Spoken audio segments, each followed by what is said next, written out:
इस वीडियो में आपको मीटर सेतु टॉपिक समझाना है। इस टॉपिक पर आप लोगों से हम चर्चा करेंगे।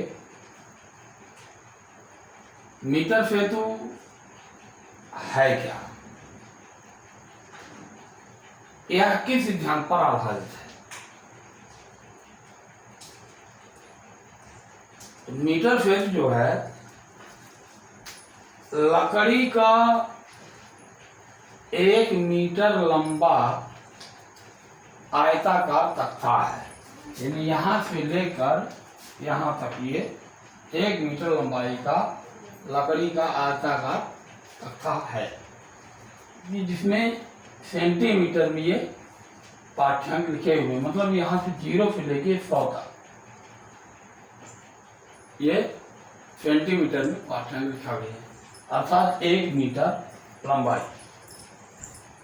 इस मीटर सेतु में मैग्नीन या कॉन्स्टेंटन मिश्र धातु का तार लगा होता है, जिसकी लंबाई 1 मीटर होती है।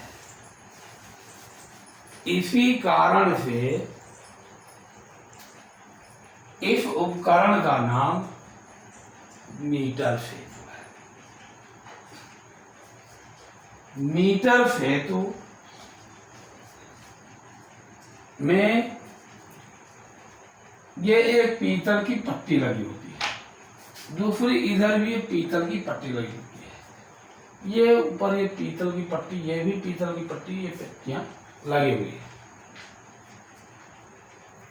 इस पट्टी जो M और N के बीच है RB यानी प्रतिरोध भाग से जुड़ा है, और यह पट्टी X और Y के बीच में अज्ञात प्रतिरोध F जुड़ा है। तो ये RB से प्रतिरोध R, अज्ञात प्रतिरोध F, A और ये B के बीच का जो तार का प्रतिरोध होता है वो प्रतिरोध P, B और C के बीच का ये तार का प्रतिरोध जो है Q होता है। इस तरह से P, Q, R, S 4 प्रतिरोध हो जाते हैं, जो व्हीटस्टोन सेतु सिद्धांत के रूप में कार्य करते हैं। अर्थात मीटर सेतु व्हीटस्टोन सेतु सिद्धांत पर कार्य करता है। P बटे Q बराबर R बटे S, यह व्हीटस्टोन सेतु सिद्धांत है, जिस पर यह मीटर सेतु कार्य करता है। अब मीटर सेतु जब व्हीटस्टोन सेतु सिद्धांत पर कार्य करता है, इसका गणितीय रूप इसी सिद्धांत से प्राप्त करते हैं।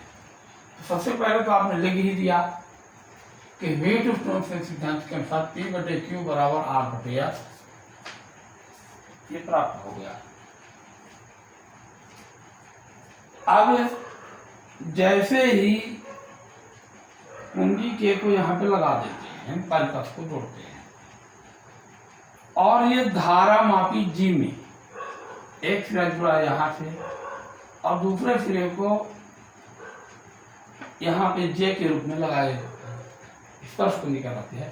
स्पर्श कुंडी को जैसे ही एक सिरे पर रखते हैं तो धारा मापी में विक्षेप एक सिरे में होता है, और इसी स्पर्श कुंडी को जब दूसरे सिरे पर यहाँ रखते हैं तो धारा मापी में विक्षेप की दिशा बदल जाती है। तो मीटर सेतु के एक सिरे से